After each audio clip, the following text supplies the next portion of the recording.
కాలనీలో సన్న బియ్యం పంపిణీ కార్యక్రమాన్ని ఎమ్మెల్యే నాయని రాజేందర్ ప్రారంభించారు. రేషన్ డీలర్ల సంఘం అధ్యక్షుడు బత్తుల రమేష్ బాబుతో కలిసి లబ్ధిదారులకు సన్న బియ్యం అందించారు. పేదవాడి కడుపు నింపాలనే సంకల్పంతో కాంగ్రెస్ ప్రభుత్వం ఈ కార్యక్రమానికి శ్రీకారం చుట్టిందన్నారు. కాంగ్రెస్ ప్రభుత్వంలో పేద ప్రజలకు అనేక సంక్షేమ పథకాలు అందుతున్నాయని తెలిపారు ఎమ్మెల్యే నాయని.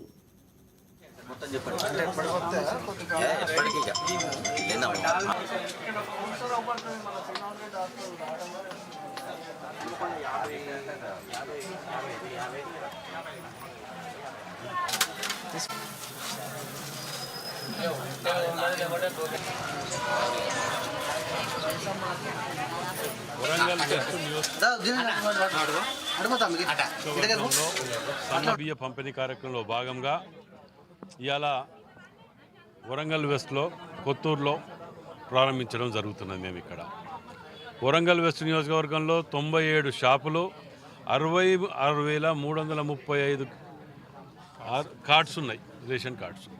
వాటికి సుమారు 12,794 క్వింటాల బియ్యాన్ని, సన్న బియ్యాన్ని ప్రజలకు అందుబాటులో చేయడానికి ముఖ్యమంత్రి రేవంత్ రెడ్డి గారు కాంగ్రెస్ పార్టీ ఆధ్వర్యంలో ఇలా సన్న బియ్యం పంపిణీ కార్యక్రమాలు మొదలు పెడుతున్నాం.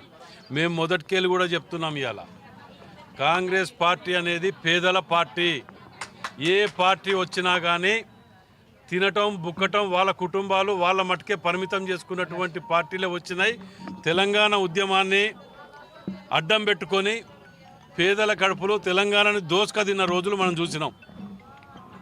ఇక బీజేపీకి వస్తే కులాలు మతాలు పేరు చెప్పి కడుపు నింపే కార్యక్రమాలు ఏవి చేయకుండా కులాలు మతాలతోటి ఒకరు రెచ్చగొడితే ప్రాంతీయ తత్వాలు రెచ్చగొట్టుకుంటా ఇంకో పార్టీలు నడిచినాయి తప్ప ప్రజల సంక్షేమం అనేది ఏ రోజు ఆలోచించలేదు. వరంగల్